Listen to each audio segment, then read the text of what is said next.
C'est une histoire qui se passe à Paris, sous le jeune roi Louis XIV. À Paris, à cette époque, il y a beaucoup de morts, et on ne sait pas pourquoi.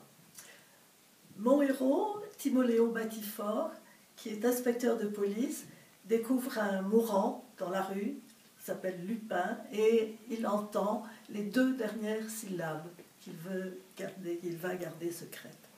Quelques jours plus tard, une jeune fille assez irrésistible qui s'appelle Brindille vient lui proposer de l'aider à trouver l'assassin de Lupin, qui était un ami d'enfance. Et donc, tous les deux vont évidemment s'aimer très fort et avoir beaucoup de plaisir ensemble, mais il y aura aussi des mensonges et de la méfiance, car Brindille vend des poudres d'amour, vend des élixirs pour ne pas vieillir, et vend des poudres de succession de façon qu'on puisse hériter rapidement ou se débarrasser d'un conjoint.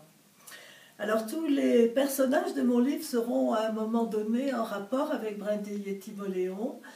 Ça conduira Fleury-d'Or à la Bastille, Armande dans les souterrains, Pélagie au bûcher, place de Grève, et les balades de l'Hôtel-Dieu au cimetière. Quant à Madame de Montespan, Brindille lui organise une messe noire pour demander l'aide du diable pour devenir la favorite de Louis XIV.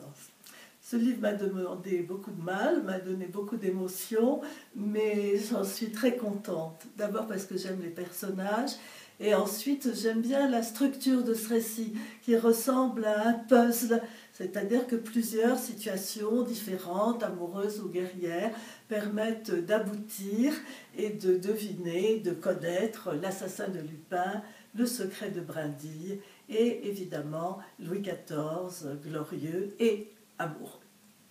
Alors ce livre est destiné à toutes sortes de publics qui s'intéressent à l'histoire de Paris, à l'histoire de la France et à l'histoire des poisons.